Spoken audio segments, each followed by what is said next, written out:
ഇന്നത്തെ topic demography എന്ന് പറയുന്ന ചാപ്റ്ററിലെ തിയറീസ് ആണ്. എപ്പോഴും 2 മുതൽ 3 ക്വസ്റ്റ്യൻസ് വരെ 4 ക്വസ്റ്റ്യൻസ് ഒക്കെ ചോദിച്ച ടൈമുണ്ട്. അവിടുന്ന് 10 ക്വസ്റ്റ്യൻ ചോദിക്കും. ഈ പറഞ്ഞ രീതിയിലേക്ക് ഡെമോഗ്രഫിയും എൻവയോൺമെന്റുമായിട്ട് കണക്ട് ചെയ്തതിനു ശേഷം അപ്പൊ നമുക്ക് ഉറപ്പായിട്ടും നമുക്ക് ശരിയാക്കാൻ പറ്റുന്നതാണ് ഈ പറഞ്ഞിരിക്കുന്ന 3 ക്വസ്റ്റ്യൻസ് എന്ന് പറഞ്ഞിരിക്കുന്നത്. അപ്പൊ വളരെ സിമ്പിൾ ആണല്ലോ, ഞാനിത് ഒന്നും നോക്കേണ്ട കാര്യമില്ല അല്ലെങ്കിൽ ഓൾറെഡി നോക്കിയിട്ടുണ്ടെന്നൊന്നുമല്ല.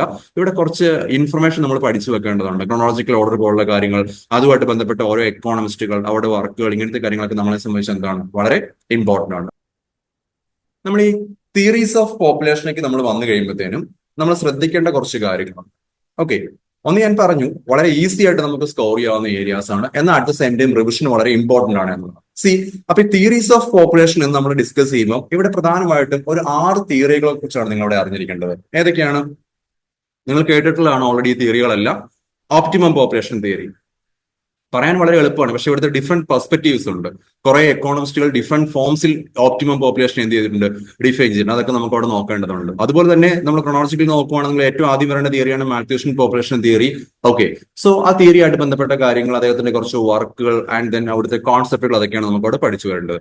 ഏറ്റവും കോംപ്ലിക്കേറ്റഡ് ആയി ഇപ്പൊ ക്വസ്റ്റ്യൻ ചോദിക്കുന്ന ഏരിയയാണ് ഈ ഡെമോഗ്രാഫിക് ട്രാൻസിഷൻ തിയറി. കാരണം നമുക്കറിയാലോ, ഈ ഡെമോഗ്രാഫിക് ട്രാൻസിഷൻ തിയറിയിൽ ഒരു ബേസ് 3 സ്റ്റേജസ് ഉണ്ട്. അത് വളരെ സിമ്പിൾ ആണ്. പിന്നീട് വരുന്ന ഈ പറഞ്ഞിരിക്കുന്ന നൊട്ടഷനൊക്കെ വന്നു കഴിയുമ്പോൾ വരുന്ന ഒരു 4 സ്റ്റേജസ് ഉണ്ട്. അത് കുറച്ചുകൂടെ കോംപ്ലക്സ് ആണ്. പിന്നീട് നമുക്ക് എത്തുന്ന ഏതുണ്ട്, ബ്ലാക്ക് കേസിന്റെ ഒക്കെ 5ാമത്തെ സ്റ്റേജിലേക്ക് വന്നു കഴിയുമ്പോഴത്തേനും കുറച്ചുകൂടെ കോംപ്ലിക്കേറ്റഡ് ആണ്. നിങ്ങൾ പ്രീവിയസ് ക്വസ്റ്റൻസ് വർക്ക് ചെയ്തിട്ടുണ്ടെങ്കിൽ കണ്ടിട്ടുണ്ടായിരിക്കും. ഈ പറഞ്ഞിരിക്കുന്ന ബ്ലാക്ക് കേസിന്റെ ഒക്കെ തിയറിയുടെ ഗ്രാഫ് തരും. ഗ്രാഫ് വന്ന ശേഷം പർട്ടിക്കുലർ പാർട്ട് മാർക്ക് ചെയ്തതിനു ശേഷം ആ പാർട്ട് മുതൽ ഈ പാർട്ടുള്ള ഏരിയ എന്തിനാണ് ഇൻഡിക്കേറ്റ് ചെയ്യുന്ന രീതിയിലേക്ക് ക്വസ്റ്റ്യൻ ചോദിച്ചിട്ടുണ്ട്. പ്രീവിയസ് ക്വസ്റ്റൻസിൽ പരിചയമുള്ള ആൾക്കാർക്ക് അറിയാം.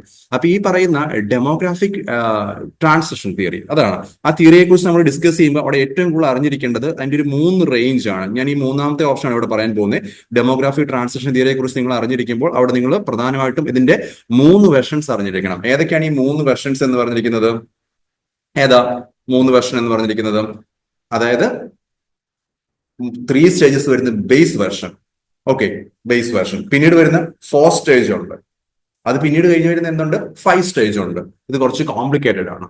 പിന്നീട് ചില സമയങ്ങളിൽ സ്റ്റേജസിനെ ബേസ് ചെയ്തതിനു ശേഷം പോലും ക്വസ്റ്റ്യൻസ് ചോദിച്ചിട്ടുണ്ട് എന്നുള്ളതാണ്. ഇപ്പം കാൾ മാർക്സ് പോലെ ഒരാളുടെ പോപ്പുലേഷൻ തിയറി എടുത്തു കഴിഞ്ഞാൽ അത് ഏത് സ്റ്റേജ് എന്നുള്ളത് വളരെ ഇമ്പോർട്ടന്റ് ആണ്. എത്ര സ്റ്റേജസ് ആണ് അവിടെ ഡിസ്കസ് ചെയ്യപ്പെടുന്നത്, 2 ആണോ 3 ആണോ 4 ആണോ, അതൊക്കെ ക്വസ്റ്റ്യൻസ് അവിടെ ചോദിച്ചിട്ടുണ്ട്. അതെല്ലാം അങ്ങനത്തെ കാര്യങ്ങളിൽ നമുക്കിവിടെ എന്ത് ചെയ്യേണ്ടതുണ്ട്, ഈ ഒരു തിയറിയിൽ നമുക്ക് ഡീൽ ചെയ്ത് പോകേണ്ടതാണ്. ഈ ഡെമോഗ്രാഫിക് ട്രാൻസിഷൻ തിയറി അത് കേൾക്കുമ്പോൾ വളരെ സിമ്പിളും തോന്നിക്കഴിഞ്ഞാലും അങ്ങനെയല്ല. അതിന്റെ 3 സ്റ്റേജും 4 സ്റ്റേജും 5 സ്റ്റേജും പിന്നെ ഇതിലൊന്നും പെടാത്ത മാക്സിമം പോപ്പുലേഷൻ തിയറിയിലേക്ക് വന്നതിനും അത് ഇതിൽ ഏത് സ്റ്റേജ് ഡിസ്കസ് ചെയ്യപ്പെടുന്നത്, 3 ആണോ 4 ആണോ, ആ ടൈപ്പ് ഓഫ് കാര്യങ്ങൾ നമുക്ക് അവിടെ അറിഞ്ഞിരിക്കേണ്ടതുണ്ട്.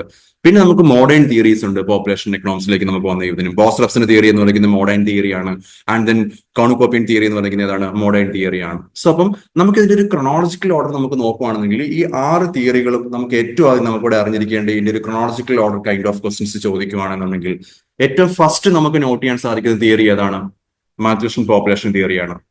ഓക്കെ, 18th സെഞ്ചുറി ഫിനോമിനാണ്. ആ ഡേറ്റ് കറക്റ്റ് ആയിട്ട് നിങ്ങളോട് നോട്ട് ചെയ്യണം. എത്രയാണ്? 1798 ആണ്. 1798 ആണ് വരുന്നത്. ആൻഡ് ദെൻ ഏത് പബ്ലിക്കേഷനിലാണ് ഈ തിയറിയെ കുറിച്ചുള്ള മെൻഷനിങ്ങും കാര്യങ്ങളൊക്കെ ഉള്ളത്? An essay on the principles of population ആണ്, അല്ലെ? An essay on the principle of population ആണ്. അപ്പൊ നമുക്ക് 2 ഇൻഫർമേഷൻ നമ്മൾ പഠിക്കുന്നത്. പോപ്പുലേഷൻ തിയറീസിന്റെ ക്രോണോളജിക്കൽ ഓർഡർ നമ്മൾ ചോദിക്കുമ്പോൾ നമുക്ക് അറിഞ്ഞിരിക്കേണ്ട ഏറ്റവും ആദ്യത്തെ തിയറി എന്ന് പറഞ്ഞിരിക്കുന്നത് ഏതാണ്? As per the chronological order. Recent ആയിട്ടുള്ള ട്രെൻഡ് എടുത്ത് നോക്കുക. ക്രോണോളജിക്കൽ ഓർഡർ ക്വസ്റ്റൻസിന്റെ എണ്ണം വളരെയധികം കൂടുതലാണ്. മാൽത്യൂഷൻ പോപ്പുലേഷൻ തിയറിയാണ്. 18th സെഞ്ചുറി ഫിനോമിനാണ്. എക്സാക്ട് ഡേറ്റ് പറയുകയാണെങ്കിൽ 1798 ആണ്. 1798 ആണ്. പബ്ലിക്കേഷന്റെ പേര് നിങ്ങൾ ഓർത്തിരിക്കണം. An essay on the principle of population ആണ്. ഓക്കെ, പിന്നെ നമ്മൾ ഓർഡർ എടുത്ത് നോക്കുകയാണെന്നുണ്ടെങ്കിൽ തിയറീസ് ഓഫ് പോപ്പുലേഷൻ നമ്മൾ പറയുമ്പോൾ അതിന്റെ സെക്കൻഡ് ഓർഡറിൽ നമുക്ക് വരേണ്ടത് മാക്സിം തിയറിയാണ്. മാക്സിം തിയറി എന്ന് പറഞ്ഞു കഴിഞ്ഞാൽ ഒരു പർട്ടിക്കുലർ ആയിട്ട് ഒരു പോപ്പുലേഷൻ തിയറി മാർക്സിന്റെ ഭാഗത്തുനിന്ന് ഉണ്ടായിട്ടില്ല, കാൾ മാർക്സിന്റെ ഭാഗത്തുനിന്ന്. എന്നാൽ അദ്ദേഹത്തിന്റെ ഈ പറഞ്ഞിരിക്കുന്ന ക്യാപിറ്റലിസ്റ്റ് തിയറികളിൽ ആക്ച്വലി എന്ത് അവൈലബിൾ ആണ്?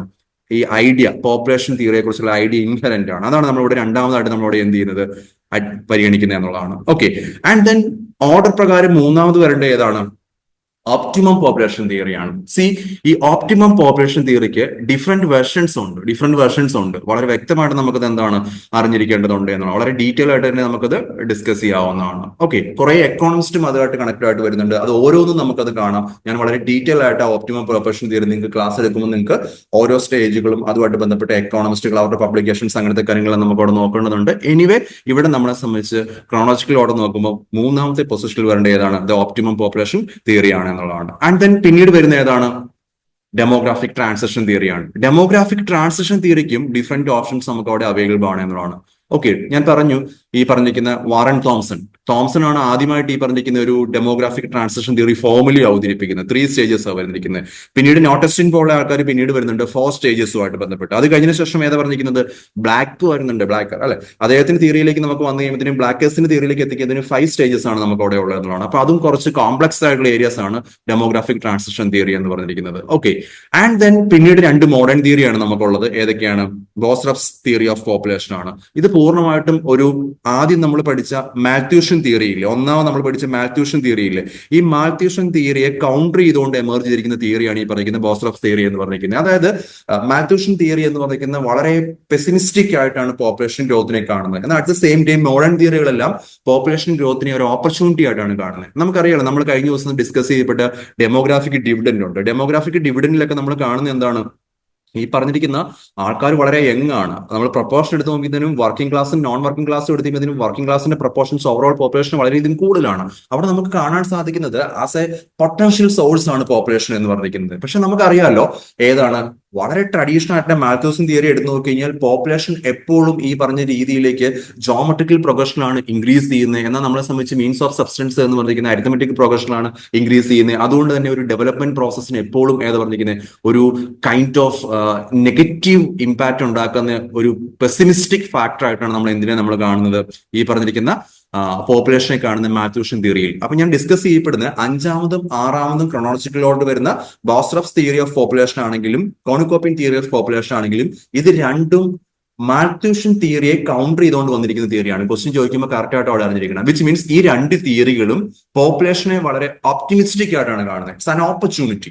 പോപ്പുലേഷൻ കൂടി കഴിഞ്ഞ് കഴിഞ്ഞാൽ അത് ഡെമോഗ്രാഫിക് ഡിവിഡൻഡ് പോലുള്ള ഫാക്ടേഴ്സ് ഒക്കെ ഇപ്പൊ എങ്ങനെ പോസിറ്റീവായിട്ട് അഫക്ട് ചെയ്യും നമുക്ക് അവിടെ കാണുന്നതാണ്. അങ്ങനെ ഉണ്ടെന്നുണ്ടെങ്കിൽ 65-ലാണ് ഈ പോസിബിലിറ്റിയെ കുറിച്ച് ആദ്യം ഡിസ്കസ് ചെയ്യപ്പെടുന്നത്. Okay, conditions of agriculture growth എന്ന് പറഞ്ഞിരിക്കുന്ന പബ്ലിക്കേഷനിലാണ് ബോസ്റഫ്സ് ഈ പറഞ്ഞിരിക്കുന്ന പോപ്പുലേഷൻ എന്ന് പറഞ്ഞിരിക്കുന്ന ഒരു അഡീഷണൽ ഓപ്ഷൻ ആണ്, ഓപ്പർച്യൂണിറ്റി ആണ്, അല്ലാതെ ചലഞ്ച് അല്ല, ഒരു പെസിമിസ്റ്റിക് ഫാക്ടർ ആയിട്ട് കാണേണ്ടതല്ല എന്നൊരു കോൺസെപ്റ്റ് ആദ്യമായിട്ട് അവതരിപ്പിക്കുന്ന ഏതാണ്? 65-ലാണ്. അപ്പൊ മോഡേൺ തിയറിയിൽ ഒരു എമർജൻസി വരുന്നത് 65 ഓൺവേർഡ്സ് ആണ് എന്നുള്ളതാണ്. ഓക്കെ, ആൻഡ് ദെൻ പിന്നീട് നമുക്ക് അവിടെ ഉണ്ട് 80s വരുന്ന കോണിക്കോപ്പിൻ തിയറി. ഓക്കെ, അവിടെയും അത് തന്നെയാണ്. പോപ്പുലേഷൻ എന്ന് പറഞ്ഞിരിക്കുന്നത് നമ്മളെ സംബന്ധിച്ച് എന്താണ്? ഒരു ഓപ്പർച്യൂണിറ്റി ആണ്. നമുക്ക് ആവശ്യമുണ്ട് എന്നുണ്ടെങ്കിൽ നമ്മളെ സംബന്ധിച്ച് സ്കിൽ ഫോർമേഷൻ വളരെ നല്ല രീതിയിലേക്ക് എമർജ് ചെയ്യും. അതുവഴി നമുക്ക് കൂടുതൽ എക്കോണമിയിൽ പോസിറ്റീവ് ആയിട്ടുള്ള പ്രൊഡക്ഷനും കാര്യങ്ങളും നമുക്ക് റൺ ചെയ്യാൻ സാധിക്കുമെന്നാണ് ഈ പറഞ്ഞിരിക്കുന്ന കോണിക്കോപ്പിൻ തിയറിയിലും പറയുന്നത്. അപ്പൊ ഇതാണ് ഒരു ക്രോണോളജിക്കൽ ഓർഡർ എന്ന് പറയുന്ന തിയറികളുടെ കറക്റ്റ് ആയിട്ട് നോട്ട് ചെയ്ത് വെക്കുക. മാൽത്തൂഷൻ തിയറിയാണ് നമ്മൾ സ്റ്റാർട്ട് ചെയ്യുന്നത്. അതേപോലെ തന്നെ മാക്സിൻ തിയറി. ഈ 2 തിയറികളുമാണ് ഒരു ഏറ്റവും ട്രഡീഷണൽ ഓൾഡസ്റ്റ് തിയറീസ് എന്ന രീതിയിലേക്ക് നമുക്ക് അവിടെ അറിയപ്പെടുന്നത് എന്നുള്ളതാണ്. ആൻഡ് ദെൻ മോഡേൺ തിയറിയുടെ എമർജൻസ് സ്റ്റാർട്ട് ചെയ്യുന്ന എവിടുന്നാണ്? ഒപ്റ്റിമം പോപ്പുലേഷൻ തിയറി എന്നാണ്. എന്നാൽ ഏതുമായിട്ട് കമ്പയർ ചെയ്യുമ്പോൾ നമ്മൾ റീസെന്റ് ആയിട്ട് 60s-ലും 80s-ലും എമർജ് ചെയ്ത ബോസ്റഫ്സ് തിയറും കോണിക്കോപ്പിൻ തിയറി ആയിട്ട് കമ്പയർ ചെയ്യുമ്പോഴത്തേനും നമുക്ക് ഡെമോഗ്രാഫിക് ട്രാൻസിഷൻ തിയറി അത്ര മോഡേൺ തിയറി അല്ല എന്ന രീതിയിലേക്ക് നമുക്ക് അവിടെ പറയാൻ സാധിക്കും. ഈ ഒരു kind of question last time നമുക്ക് ഇന്റർനാഷണൽ എക്കണോമിക്സിൽ ഉണ്ടായിരുന്നു. അതായത് പഠിച്ചിരുന്ന ക്വസ്റ്റ്യൻ അറ്റൻഡ് ചെയ്ത കുട്ടികൾക്ക് അറിയാം. നമ്മളെ സംബന്ധിച്ച് എച്ച്ഒ തിയറം നമ്മൾ സാധാരണഗതിയിൽ നമ്മൾ പഠിച്ചു വെച്ചിരിക്കുന്ന ഏതായിട്ടാണ്? മോഡേൺ തിയറുമായിട്ടാണ്. മെർക്കന്റിലിസം, ഈ പറഞ്ഞിരിക്കുന്ന അബ്സല്യൂട്ട് അഡ്വാൻറ്റേജ്, കമ്പാരിറ്റീവ് അഡ്വാൻറ്റേജ്, അതൊക്കെ ട്രഡീഷണൽ ട്രേഡ് തിയറീസ് ആണ് ബേസിക്കലി അല്ലെ. എന്നാൽ എച്ച്ഒ തിയറം മോഡേൺ തിയറി ആയിട്ട് നമ്മൾ ഡിസ്കസ് ചെയ്യപ്പെടുന്നത്. പക്ഷേ കഴിഞ്ഞ പ്രാവശ്യം ഒരു ക്വസ്റ്റ്യൻ ചോദിച്ചപ്പോൾ എച്ച്ഒ തിയറം ഉണ്ടായിരുന്നു ആ ഓപ്ഷൻസിൽ. എന്നിട്ട് which of the following is not an modern theory എന്ന രീതിയിൽ ക്വസ്റ്റ്യൻ ചോദിച്ചപ്പോഴത്തേനും എച്ച്ഒ തിയറം മോഡേൺ തിയറായിട്ട് ആയിരുന്നില്ല പരിഗണിച്ചിരുന്നത്. കാരണം അവിടെ എന്തുണ്ടായിരുന്നു? ന്യൂ ട്രേഡ് തിയറീസും ന്യൂ ട്രേഡ് തിയറീസും ഉണ്ടായിരുന്നു അല്ലെ. ഞാൻ കഴിഞ്ഞ ദിവസം ക്ലാസ്സിൽ ഡിസ്കസ് ചെയ്തതാണ്. അപ്പൊ ന്യൂ ട്രേഡ് തിയറിയും ന്യൂ ട്രേഡ് തിയറിയും കൂടെ മോഡേൺ തിയറി ആയിട്ടുള്ള എച്ച്ഒ തിയറം വരുമ്പോൾ എച്ച്ഒ തിയറം നമുക്ക് ബേസിക്കലി ഒരു മോഡേൺ തിയറി നമുക്ക് അവിടെ പറയാൻ സാധിക്കില്ല. അതേ ഒരു കോംപ്ലിക്കേഷൻ ക്രോണോളജിക്കൽ ഓർഡർ ക്വസ്റ്റ്യൻ ഇവിടെ കിടപ്പുണ്ട്. ഓക്കെ, ട്രഡീഷണൽ പോപ്പുലേഷൻ തിയറീസ് എടുത്ത് കഴിയുമ്പോഴത്തേനും ഈ പറയുന്ന നമ്മളിപ്പോൾ ഡിസ്കസ് ചെയ്യപ്പെട്ട ഡെമോഗ്രാഫിക് തിയറിയിൽ വളരെയധികം ഏതാ പറഞ്ഞിരിക്കുന്നത് എടുത്ത് നോക്കി ഓപ്റ്റിമം പോപ്പുലേഷൻ തിയറി എന്ന് പറഞ്ഞെങ്കിൽ നമുക്ക് എന്തായിട്ട് വേണമെങ്കിൽ പറയാം ഒരു മോഡേൺ തിയറി ആയിട്ട് നമുക്ക് അവിടെ പറയാൻ സാധിക്കും. അതായത് ട്രഡീഷണൽ തിയറിയായിട്ട് കമ്പയർ ചെയ്യുമ്പോൾ അതിലെ ഏറ്റവും മോഡേൺ തിയറി ആയിട്ട് നമുക്ക് ഏതിനെ പരിഗണിക്കാൻ സാധിക്കും? ഓപ്റ്റിമം പോപ്പുലേഷൻ നമുക്ക് പരിഗണിക്കാൻ സാധിക്കും. എന്നാൽ അറ്റ് ദ സെയിം ടൈം ഏതാ പറഞ്ഞിരിക്കുന്നത്, 60s-ലും 80s-ലും എമേർജ് ചെയ്തിരിക്കുന്ന അല്ലെങ്കിൽ അതിന് തൊട്ട് മുമ്പ് ഉണ്ടായിരുന്ന ഡെമോഗ്രാഫിക് ട്രാൻസിഷൻ പോലെ തിയറികളുമായിട്ട് നമ്മൾ കമ്പയർ ചെയ്യുമ്പോഴത്തേനും അത്ര മോഡേൺ തിയറി അല്ല ഈ പറഞ്ഞിരിക്കുന്ന ഏത് ഓപ്റ്റിമം പോപ്പുലേഷൻ തിയറി. അപ്പൊ നമുക്ക് ആ ഒരു കോൺസെപ്റ്റുവൽ ക്ലാരിഫിക്കേഷൻ അവിടെ ഉണ്ടായിരിക്കണം. സാധാരണഗതിയിൽ നമ്മൾ ട്രഡീഷണൽ ബുക്സിലൊക്കെ optimum population theory latest theory among the population theory എന്ന രീതിയിലേക്കാണ് നമ്മൾ മെൻഷൻ ചെയ്യുന്നത്. അത് ഏതിനോട് കമ്പയർ ചെയ്യുമ്പോഴാണ്? Malthusian population theory. അത് 18th സെഞ്ചുറി ഫിനോമിന ആണ്. ഓക്കെ, ആൻഡ് ദെൻ അതേപോലെ തന്നെ ഈ പറഞ്ഞ രീതിയിലേക്കുള്ള 19th സെഞ്ചുറി ഫിനോമിനുള്ള മാക്സിയൻ തിയറി, അതും ഒക്കെ ആയിട്ട് നമ്മൾ കമ്പയർ ചെയ്യുമ്പോൾ ഈ 1920s-ൽ എമേർജ് ചെയ്ത 20th സെഞ്ചുറി ഫിനോമിന ആയിട്ടുള്ള ഓപ്റ്റിമം തിയറി എന്ന് പറഞ്ഞിരിക്കുന്നത് എന്താണ്? ഒരു മോഡേൺ തിയറിയാണ്. എന്നാൽ ഈ പറഞ്ഞിരിക്കുന്ന 40s-ലും 60s-ലും 80s-ലും എമേർജ് ചെയ്ത ഈ പറഞ്ഞിരിക്കുന്ന ഡെമോഗ്രാഫിക് ട്രാൻസിഷൻ തിയറി, അതല്ലാന്നുണ്ടെങ്കിൽ ബോസ്റഫ് തിയറം ആൻഡ് ദെൻ കോണുകോപ്പിൻ തിയറം, ഈ പറഞ്ഞ തിയറി ഒക്കെ ആയിട്ട് നമ്മൾ കമ്പയർ ചെയ്യുമ്പോൾ ഒരിക്കലും നമുക്ക് ഈ പറഞ്ഞിരിക്കുന്ന ഓപ്റ്റിമം പോപ്പുലേഷൻ തിയറി എന്തെന്ന് പറയാൻ സാധിക്കത്തില്ല, ഒരു മോഡേൺ തിയറി എന്ന് പറയാണ്ട് നമുക്ക് സാധിക്കില്ല. സി, അപ്പൊ നമുക്കിപ്പോ ക്വസ്റ്റ്യൻ പോയിന്റ് ഓഫ് വ്യൂ ഞാനിപ്പോ തന്നത് വളരെ ക്രൂഷ്യൽ ആയിട്ടുള്ള ഒരു പോയിന്റ് ആണ്. 6 തിയറികളും അതുമായിട്ട് ബന്ധപ്പെട്ട മേജർ പബ്ലിക്കേഷൻസും ഇയേഴ്സും അതിന്റെ ഒരു ക്രോണോളജിക്കൽ ഓർഡറുമാണ് ഞാൻ നിങ്ങൾക്ക് തന്നത്. അവിടെ ഏത് തിയറിയെ മോഡേൺ തിയറി എന്ന് വിളിക്കാം എന്നുള്ള ഒരു പോസിബിലിറ്റിയുടെ ഒരു അഡീഷണൽ ക്ലാരിഫിക്കേഷൻ ഞാൻ നിങ്ങൾക്ക് തന്നു. യൂഷ്വൽ ഓർത്തഡോക്സ് ടെക്സ്റ്റ് ബുക്കുകളിലെ മോഡേൺ തിയറി എന്ന് പറയുന്നത് ഏതാണ്? ഓപ്റ്റിമം പോപ്പുലേഷൻ തിയറിയാണ്. Yes, optimum population theory modern തിയറിയാണ്. പോപ്പുലേഷൻ തിയറിയിൽ നമ്മൾ ഏതുമായിട്ട് നമ്മൾ കമ്പയർ ചെയ്യുമ്പോൾ 18th സെഞ്ചുറി 19th സെഞ്ചുറി ഉള്ള മാൽത്തൂഷ്യൻ തിയറിയും മാക്സിൻ തിയറി ആയിട്ട് കമ്പയർ ചെയ്യുമ്പോൾ 20th സെഞ്ചുറി വന്നിരിക്കുന്ന ഏതാണ്? ഈ പറയുന്ന ഓപ്റ്റിമം പോപ്പുലേഷൻ തിയറി മോഡേൺ തിയറിയാണ്. എന്നാൽ 40s-ലും 60s-ലും 80s-ലും എമേർജ് ചെയ്ത ട്രാൻസിഷൻ തിയറി, ബോസ്റഫ് തിയറി, കോണുകോപ്പിൻ തിയറി, ഈ പറഞ്ഞിരിക്കുന്ന മോഡേൺ തിയറീസുമായിട്ട് കമ്പയർ ചെയ്യുമ്പോൾ, എസ്പെഷ്യലി ബോസ്റഫ് തിയറോ അതേപോലെ തന്നെ കോണുകോപ്പിൻ തിയറി ആയിട്ട് കമ്പയർ ചെയ്യുമ്പോൾ ഒരിക്കലും ഓപ്റ്റിമം തിയറി നമുക്കൊരു മോഡേൺ തിയറി എന്ന രീതിയിലേക്ക് നമുക്ക് പറയാനായിട്ട് സാധിക്കില്ല. ഇപ്പോൾ ഞാൻ തന്ന പോയിന്റ് പൂർണ്ണമായിട്ടും എക്സാം പെർസ്പെക്ടീവ്സ് ആണ്. ക്രോണോളജിക്കൽ ഓർഡർ ക്വസ്റ്റ്യൻ ചോദിക്കുമ്പോൾ ഈ ഒരു കൈൻഡ് ഓഫ് അവയർനെസ് നിങ്ങളുടെ മൈൻഡിൽ കറക്റ്റ് ആയിട്ട് ഉണ്ടായിരിക്കണം. ക്ലിയർ അല്ലേ? ഈ ക്വസ്റ്റ്യൻ മാർക്ക് ചെയ്ത് നോക്കി. ദ ഓപ്റ്റിമം പോപ്പുലേഷൻ ഏതൊക്കെ തമ്മിലുള്ള റിലേഷൻഷിപ്പ് പറയുന്നത്? The optimum population tells us about the relationship between population and food supply. Population and food supply discuss ചെയ്യപ്പെടുന്ന എവിടെയാണ്? Population and food supply discuss ചെയ്യപ്പെടുന്ന എവിടെയാണ്? മാത്യൂസൺ തിയറിയിലാണ്. കേട്ടോ, മാത്യൂസൺ തിയറിയിലാണ്. Okay, and then population and resources. Yes, population resources എന്താണ്? നമ്മളിപ്പോൾ discuss ചെയ്യപ്പെടുന്ന ഓപ്റ്റിമം പോപ്പുലേഷൻ ഡിസ്കസ് ചെയ്യപ്പെടുന്ന മേജർ കോൺസെപ്റ്റ് ആണ്. Dependent population and working population working population തമ്മിലുള്ള കോറിലേഷൻ ഡിസ്കസ് ചെയ്യപ്പെടുന്ന എവിടെ? ഏത് തിയറിയിലാണ്? നമ്മൾ കഴിഞ്ഞ ദിവസം പഠിച്ച ഏത് തിയറി? ഡെമോഗ്രാഫിക് ഡിവിഡൻഡിലാണ് കേട്ടോ. And then the present population growth and then the growth rate of population. No, അതല്ല ഇവിടെ ഡിസ്കസ് ചെയ്യപ്പെടുന്ന പോയിന്റ് എന്ന് പറയുന്നത്. എക്സാക്ട്ലി ഓപ്റ്റിമം പോപ്പുലേഷൻ തിയറി നമ്മളോട് പറയുന്നത് ഏതൊക്കെ തമ്മിലുള്ള റിലേഷൻ ആണ്? പോപ്പുലേഷൻ ആൻഡ് ദി റിസോഴ്സസ് ആണ്. അതായത് എന്താണ് ഓപ്റ്റിമം പോപ്പുലേഷൻ എന്നുള്ള ഓൾറെഡി നമ്മൾ പഠിച്ചതാണ്. എന്താണ് optimum population? Per head availability maximum ആക്കുന്ന പോപ്പുലേഷൻ ആണ് ഈ പറഞ്ഞിരിക്കുന്ന ഓപ്റ്റിമം പോപ്പുലേഷൻ എന്ന് പറയുന്നത്. The given technology and then the given resources. അതായത് ടെക്നോളജിയും റിസോഴ്സസും, എക്സിസ്റ്റിംഗ് ടെക്നോളജിയും റിസോഴ്സസും എന്തായിരിക്കുമ്പോൾ ഗിവൺ ആയിരിക്കുമ്പോൾ എവിടെയാണ് നമുക്ക് മാക്സിമം പെർ ഹെഡ് അവൈലബിലിറ്റി കിട്ടുന്നത്, അതാണ് നമ്മളെ സംബന്ധിച്ചത് ഓപ്റ്റിമം പോപ്പുലേഷൻ. അപ്പൊ ഓപ്റ്റിമം പോപ്പുലേഷൻ തിയറിയുടെ ഈ ഒരു ക്വസ്റ്റ്യൻ വളരെ സിമ്പിൾ ആണ്. എന്താണ്? Population and then overall resources. പോപ്പുലേഷനും ഓവറോൾ റിസോഴ്സസും ആണ് ഇവിടെ ഡിസ്കസ് ചെയ്യപ്പെടുന്ന റിലേഷൻഷിപ്പ് എന്ന് പറയുന്ന optimum population theory. At the same time ബാക്കിയുള്ള ഓപ്ഷൻസ് വളരെ ക്ലിയർ ആയിട്ട് നിങ്ങൾ ഇവിടെ അറിഞ്ഞിരിക്കണം. Population and food supply discuss ചെയ്യപ്പെടുന്ന എവിടെയാണ്? നോട്ട് ചെയ്തേ, മാൽത്തൂഷ്യൻ പോപ്പുലേഷൻ തിയറിയിലാണ്. And then dependent population and working population നമ്മൾ യെസ്റ്റർഡേ നമ്മൾ കഴിഞ്ഞ ദിവസത്തെ ക്ലാസ്സിൽ നമ്മൾ തിയറി ഡിസ്കസ് ചെയ്തതാണ്. ഡെമോഗ്രാഫിക് ഡിവിഡൻഡ് തിയറിയിലാണ്. And then present population and the growth rate of population, അത് ഏതാണ്? ആ പോപ്പുലേഷൻ കോൺസെപ്റ്റ്സുമായിട്ട് ബന്ധപ്പെട്ട കാര്യങ്ങളാണ്. അതല്ലാതെ നമുക്ക് ഈ പറഞ്ഞിരിക്കുന്ന ഒരു ഓപ്റ്റിമം പോപ്പുലേഷൻ തിയറി ആയിട്ട് കണക്ട് ചെയ്ത് നമുക്ക് പറയാൻ സാധിക്കുന്ന പോയിന്റ്. അപ്പൊ നമുക്ക് ക്വസ്റ്റ്യൻ പോയിന്റ് ഓഫ് നമുക്ക് പറയാൻ സാധിക്കും നമ്മുടെ ഈ ക്വസ്റ്റ്യൻ റൈറ്റ് ആൻസർ ഏതാണ്? ബി ആണ് റൈറ്റ് ആൻസർ ആയിട്ട് വരുന്നത്. The population and then the overall resources, അതാണ് അവിടെ ഡിസ്കസ് ചെയ്യപ്പെടുന്നത്. ദ ഓപ്റ്റിമം പോപ്പുലേഷൻ തിയറിയിൽ ഡിസ്കസ് ചെയ്യപ്പെടുന്നത് എന്നുള്ളതാണ്. ക്ലിയർ. ക്വസ്റ്റ്യൻ ആൻസർ വളരെ പെർഫെക്റ്റ് ആണ്, വളരെ സിമ്പിൾ ആണ്, നേരിട്ടാണ് ചോദിച്ചിരിക്കുന്നത്. കൂടുതൽ എക്സ്പ്ലനേഷൻ ഒന്നും ആവശ്യമില്ല. സ്ട്രേറ്റ് ഫോർവേഡ് ക്വസ്റ്റ്യൻ ആണെന്നുള്ളതാണ്. നെക്സ്റ്റ് ക്വസ്റ്റ്യൻ നമുക്ക് നോക്കാം. നെക്സ്റ്റ് ക്വസ്റ്റ്യനിലേക്ക് പോവാണേ. ക്വസ്റ്റ്യൻസ് നോട്ട് ചെയ്ത് തന്നെ നിങ്ങൾ കറക്റ്റ് ആയിട്ട് പഠിക്കണം കേട്ടോ. ഓക്കെ, മുന്നോട്ട് വരുമ്പോഴാണ് ക്വസ്റ്റ്യൻസ് അത് കോംപ്ലക്സ് ആയിട്ട് വരുന്നത്. ആദ്യ കാര്യങ്ങളിൽ ക്വസ്റ്റ്യൻസ് ഒക്കെ വളരെ സിമ്പിൾ ആയിട്ടുള്ള ക്വസ്റ്റ്യൻസ് ആണെന്നുള്ളതാണ്. നെക്സ്റ്റ് ക്വസ്റ്റ്യൻ എടുത്ത് നോക്കി. വീണ്ടും സ്ട്രേറ്റ് ഫോർവേഡ്, വളരെ സ്ട്രേറ്റ് ആയിട്ടുള്ള സിമ്പിൾ ഫോർമാറ്റിലുള്ള ക്വസ്റ്റ്യൻസ് ആണ് വീണ്ടും ചോദിച്ചിരിക്കുന്നത്. ഈസി ആയിട്ട് നിങ്ങൾക്ക് അതിന്റെ ആൻസർ കിട്ടും. Again, optimum population will be at the point where ഏത് പോയിന്റാ നമ്മൾ നേരത്തെ പഠിച്ചിരിക്കുന്ന ഇൻവേർട്ടഡ് യു കർവ് ആണ് നമുക്ക് അവിടെ അറിഞ്ഞിരിക്കേണ്ടത് എന്നുള്ളതാണ് അല്ലെ.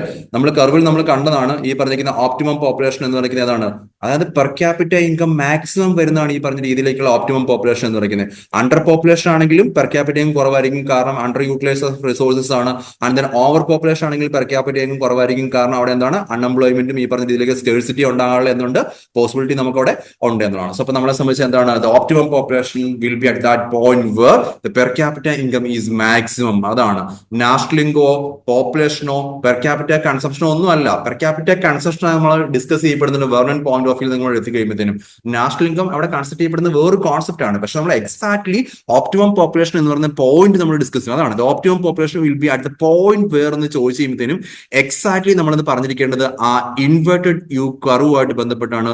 ഇൻവേർട്ടഡ് യു കർവിൽ നിങ്ങൾക്ക് ഇവിടെ കാണാൻ സാധിക്കും ഒ എൻ പോപ്പുലേഷൻ എടുത്തു കഴിയുമ്പോഴത്തേനും എം എൻ ആണ് ഇവിടുത്തെ പെർ ക്യാപിറ്റ ഇൻകം ഹയസ്റ്റ് ആണ്. നേരെ തിരിച്ച് ഒ ബി എന്ന് പറഞ്ഞിരിക്കുന്ന അണ്ടർ പോപ്പുലേഷൻ എടുത്തു കഴിഞ്ഞാൽ അവിടെ നമ്മളെ സംബന്ധിച്ച് അണ്ടർ യൂട്ടിലൈസേഷൻ ഓഫ് റിസോഴ്സസ് ആണ്.